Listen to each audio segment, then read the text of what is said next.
so now I want to open it up for questions. Yes? All what you're proposing is extremely interesting and most acceptable.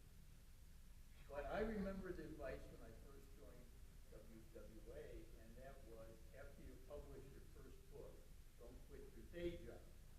So how does a writer balance all of what you're proposing? Website, Facebook, Twitter, responding to email, writing, reading, and spending some time with your spouse, and possibly making repairs on a home. I got a divorce and quit my day job. That's how I did it. And I don't sleep. My son does a lot of things. We're lobbying Congress to increase the number of hours in the day. And I'm quite serious. I know you are. Spread them around. Yeah. I know you are, and honestly, and I'll give everybody a chance to answer. It's a really good question. I am lucky enough to be able to work freelance. I've been freelance for 12 years. I've worked as somewhat of a literary publicist, only more on the network, the internet part of publicity for other authors. I have, if you heard of Sam Gwynn, who wrote the Pulitzer finalist Empire of the Summer Moon, he's one of my clients. Stephen Harrigan, who's here, he's one of my clients. I've worked with him for over 10 years. Elmer Kelton, the estate now, is still someone I've worked with. And so I was able to do that, and because I work at home, and juggle it all together. And when you have a smartphone and a laptop and an iPad and all these things you take with you on your tour, you can do all your work where you're at. It doesn't matter because you're working on the internet. I'm lucky to be able to do that. I know not everybody is. And I will say the biggest sacrifice was my time with my son. It was hard and painful. I think, the balancing act is tough. Okay? I mean, I'm a rancher. Takes a little bit of time. Here's one of the things which I found, because we obviously are pretty aggressive on the marketing side, but there are now, once again, go back to the new technology, there are virtual offices out there. And we have 3 virtual, I have never met these people.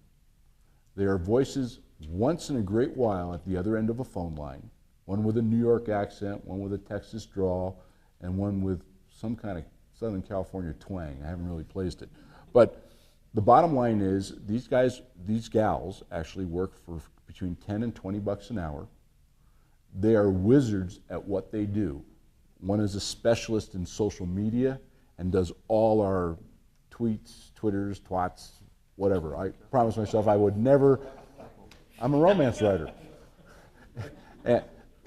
But these people do a great job. What kind of books do you write?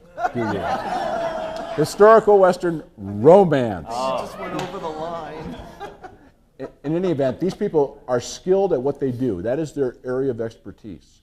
The gal that does all our kind of Twitter stuff and all those things that go along with Toaster and Tumblr and everything else, it's $300 a month.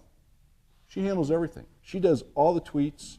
Once in a while she'll say, give me 50 Western tweets. And I'll give her 50 Western tweets. She puts pictures with them. Amazing.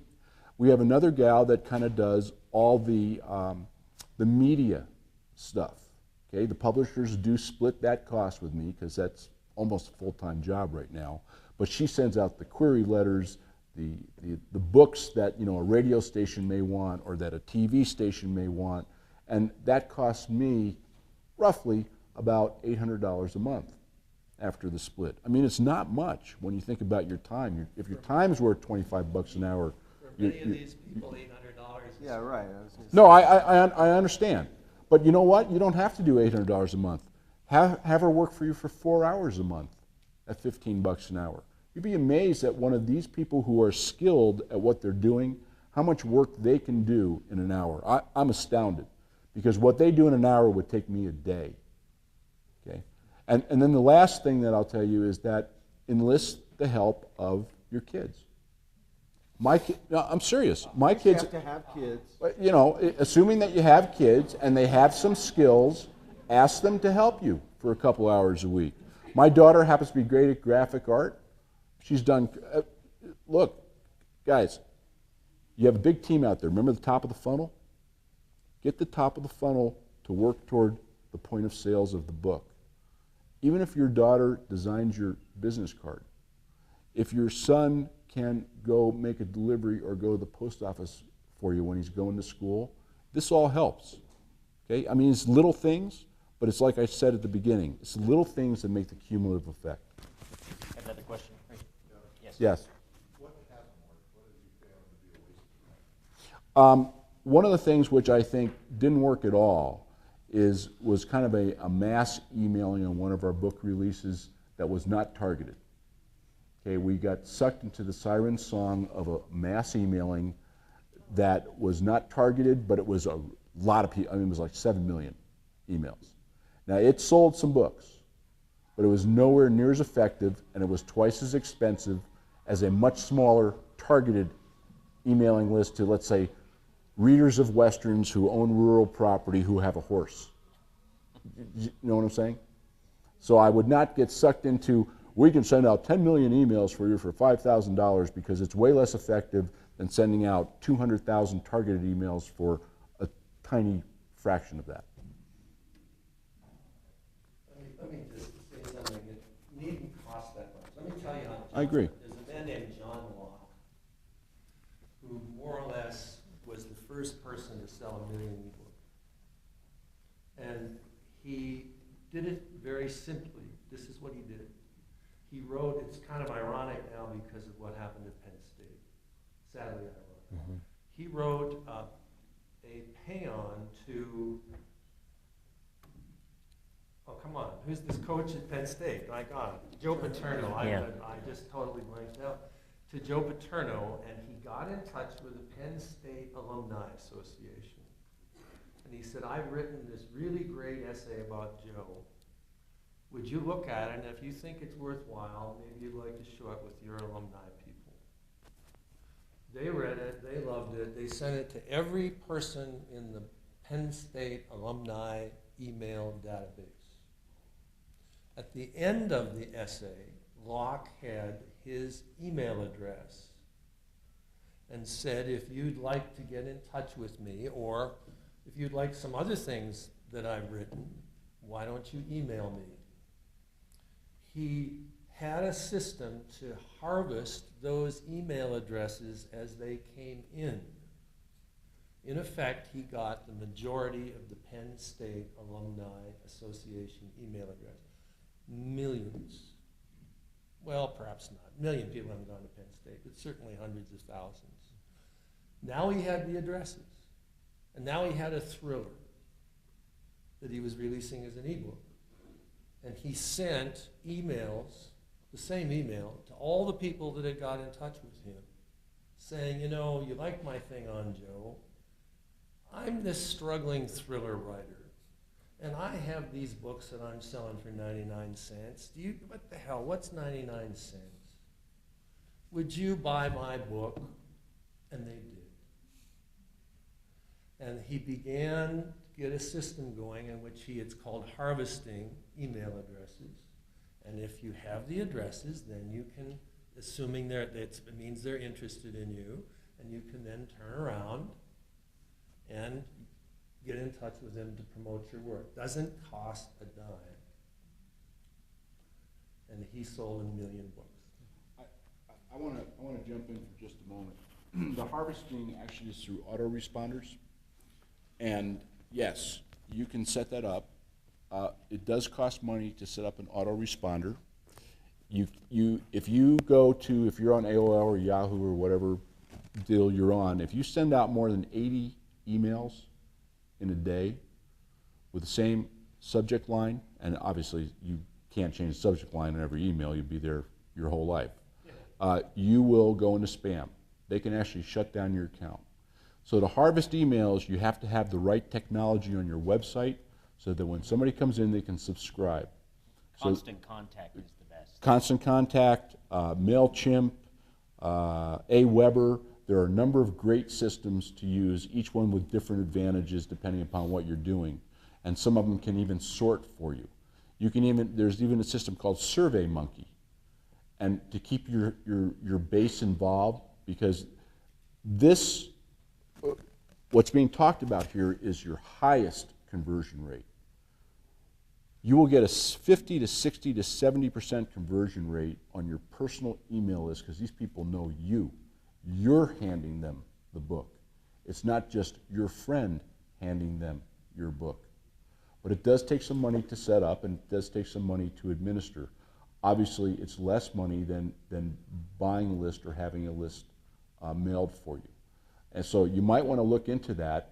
The software can be put up, I couldn't do it myself. I mean, I don't have the technical skills.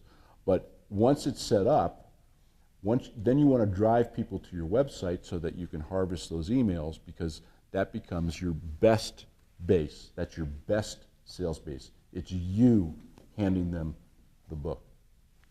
And that was a year ago, 2 years ago. What your task is to think of new, interesting ways in order to do what Locke did. And I think you'd be surprised, and we'll answer this one more time, and I'll get to you, sir, okay? Well, you'd be surprised what doesn't work. That's always what we used to talk about demographics so much. I went to college, and then when I got in the book business, we talked about who's your reader, what's the demographics, and he was talking about targeting those. And, we come up with this idea of targeting snowbirds because they're retired. Most of them have money because they have those big RVs and they travel south, and they all live in this one confined area in this RV park. And Mesa, Arizona is the largest in the state of Arizona for snowbirds, and Yuma is number 2. And so I went around and I did speaking events at every one of those. They have activities directors, these places are so big. And I had decided, man, this is going to be great. It's the demographics, they have money, they read, they have time because they're retired. It didn't work. It didn't. I mean, 4 or 5 people would show up. They're all asleep. Yeah. Well, that could be, yeah. But so there's things like that do surprise you. I honestly feel that the traffic is the key. And that's where my zone has been lately, and it can change because I'm adaptive. But the high traffic areas and kind of snagging people as they walk by has been my success. So, Marcia. Oh, I'm sorry, you were next. I'm sorry, he's next. He's been his in. No, behind you. Yeah. Well, I have 2 problems. One is, I don't know what they call tweets. It should be twits. Maybe that's why. Yeah. I'm sure a lot of us have the same problem. I mean, I've published 3 books. In order to sell these books, I have to pay the publisher half price. And then I have to pay whatever, all this extra things to get on this line and that line and the other line. And then I get 10% royalty on the thing. So, I guess just to become well known, it's good. But, to start out on all this stuff, I really would have difficulty because I'd be making negative. Yeah, you're right. It takes creative planning and number. It's good if you can. If you're not good at it yourself, I mean, I'm not the best at it. I have help with it sometimes, planning the finances of it all, and I figured out a way to make it work. And my thought is that that marketing is usually considered an expense. It's not always considered something that makes you money, because what you're doing is you're building your audience and you're working on your future for that delayed gratification that we speak about. Okay, and so if you can break even, then in my opinion, you're doing well. Because you're waiting for that next book to come out, and hopefully you've built your audience. They're waiting for your next book, and they're going to buy without you having to go out there. But still, I think you need to continue the process of doing some sort of marketing and engaging with your audience. Also, if you have a computer and you have an access to the internet, a lot of this stuff doesn't cost a penny. Yes, it's true. Yep. But you'll have to invest some time. I mean, time is money, obviously. But if you don't have the cash. Yeah. Even if it's a couple $100 a month and you don't want to spend that, then figure out what your time's worth and invest that couple $100 in hours doing it yourself until you get to the point that you have a profit where you can hire somebody, and then it becomes exponential.